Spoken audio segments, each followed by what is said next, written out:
창세기 1장 26절에서 창세기 2장 3절. 하나님이 이르시되 우리의 형상을 따라 우리의 모양대로 우리가 사람을 만들고 그들로 바다의 물고기와 하늘의 새와 가축과 온 땅과 땅에 기는 모든 것을 다스리게 하자 하시고, 하나님이 자기 형상 곧 하나님의 형상대로 사람을 창조하시되 남자와 여자를 창조하시고, 하나님이 그들에게 복을 주시며 하나님이 그들에게 이르시되 생육하고 번성하여 땅에 충만하라. 땅을 정복하라. 바다의 물고기와 하늘의 새와 땅에 움직이는 모든 생물을 다스리라 하시니라.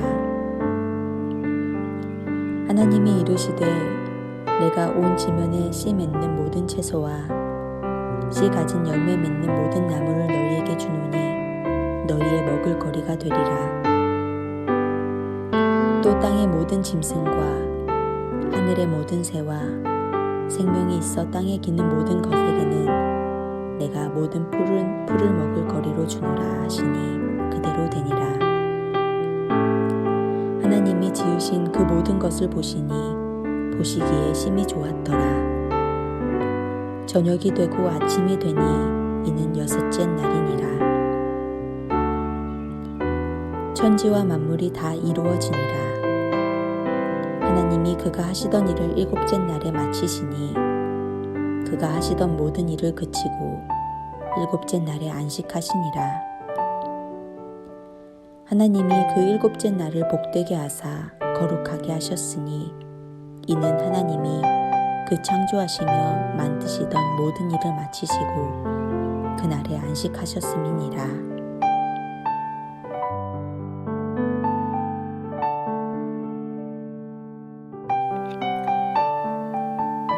창조의 유기를 관한 성경의 진술은 하나님과 세상을 향한 인간의 왜곡된 시선을 바꾸어주고 교정시키시는 하나님의 계시입니다. 이제 하나님께서는 인간을 지으신 바로 그날의 이야기를 들려주시며 우리를 더 깊은 진실의 자리로 이끄십니다. 하나님께서는 6일 동안 날짜별로 이 세상 만물을 창조하셨습니다. 우리는 이 사실에서 질서의 하나님을 만날 수 있습니다.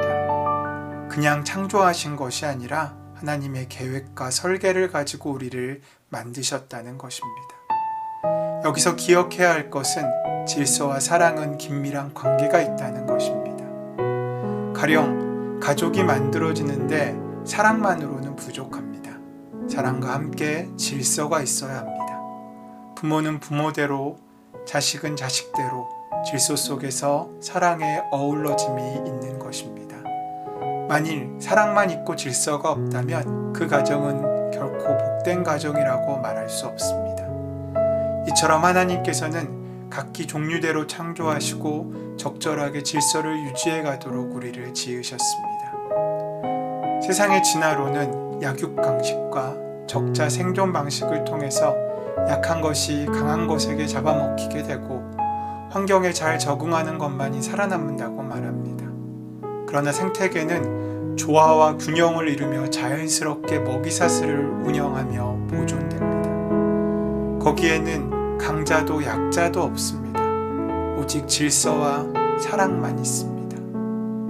그 그 둘 사이에는 긴밀한 관계가 있습니다. 사랑이란 아무런 질서도 없이 그냥 이루어지는 것이 아니라는 것입니다. 이 사랑과 질서의 조화를 이루며 살아가게 만드는 것이 우리에게 주신 하나님의 사명인 것입니다.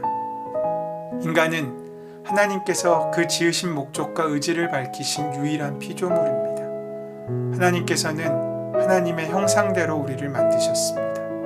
우리 모두 하나님의 형상을 갖고 있는 존재라는 것입니다. 그리고 하나님께서는 피조 세계를 질서대로 유지하기 위해서 하나님의 형상대로 창조된 인간에게 다스림의 사명을 나누어 맡기셨습니다. 우리는 보통 다스림의 의미를 생각할 때 힘 있는 사람이 힘없는 약한 자들을 지배하는 것으로 생각합니다. 그러나 하나님께서 명하신 다스림은 인간이 하나님의 창조 사역에 동참하는 것을 의미하고 있습니다.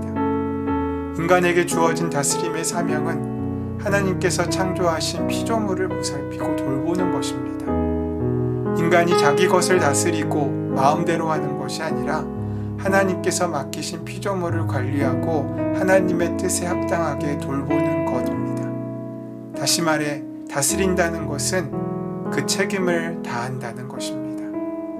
이는 무책임하게 방관하거나 그냥 내버려 두는 것은 안 된다는 것이며 더 나아가 인간이 인간의 이기적인 욕구를 채우기 위해 생태계를 적극적으로 파괴하는 것은 허용하지 않으신다는 말씀입니다. 정말 우리가 이 사명을 감당할 수 있는 존재입니까?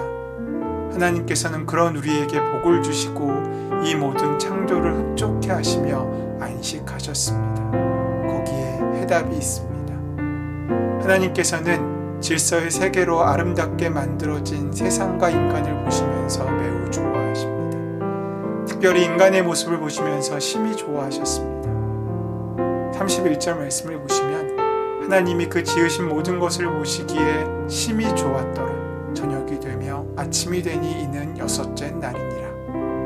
얼마나 좋으셨으면 심히 좋았더라 라고 말씀하셨겠습니까? 창조된 피조물과 인간에게 참으로 행복한 사실은 하나님께서 직접 만드신 당신의 작품들을 보시면서 좋아하셨다는 것입니다. 우리는 이 말씀을 통하여 우리를 창조하신 하나님의 마음을 느낄 수 있습니다. 하나님께서 만드신 피조물 중에 소중히 여기시는 그 하나님의 소중히 여기시는 하나님의 마음을 분명히 만날 수 있습니다. 이제부터 우리는 하나님이 당신의 창조물들을 얼마나 소중히 여기시는지 성경 전체를 통해 확인하게 됩니다. 또한 심히 좋아하셨던 이 하나님의 마음이 6장에 나와 있는 홍수 사건과 연결해 이해해야 합니다. 다시 말해 인간의 생각이 참으로 악함을 보시고 그 모든 지으셨던 것을 한탄하시는 하나님과 창세기 1장에서 그 모든 것을 지으시고 보시기에 좋으셨던 하나님을 우리는 동시에 기억해야 한다는 것입니다. 이후 살펴보겠지만 다스림의 책무를 다하지 못하는 인간들 때문에 그 모든 만물을 지으신 것을 한탄하시는 것을 우리는 봅니다. 나무나 돌, 기타 바다의 고기나 어족들이 하나님을 속상하게 해서 하나님께서 한탄하신 것이 아니라는 것입니다. 우리의 선택과 우리의 생각 때문입니다. 인간은 자신이 누구인지를 끊임없이 묻는 존재입니다. 우리는 지금 하나님을 좋아하게 만드는, 심히 기뻐하게 만드는 존재입니까? 아니면 근심하게 만드는 존재입니까? 하나님께서 세상을 창조하시고 심히 좋아하셨던 그 마음을 이제 우리도 함께 느끼며 그 마음을 귀하게 드리기 위하여 애쓰며 살아가는 하루가 되시기를, 그런 하루를 만드시기를, 그런 다스림이 함께 하시기를 소원하고 축원합니다.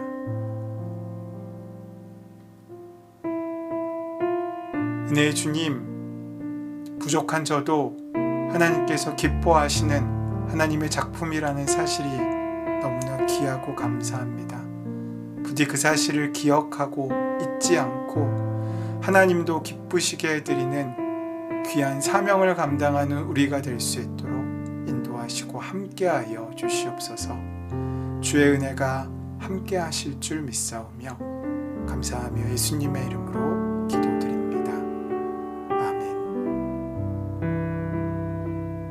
이제 조용히 침묵 가운데 오늘 주신 말씀을 나의 말씀으로 만나고 그 말씀을 온전히 듣기 위하여 기도함으로 나아가는 시간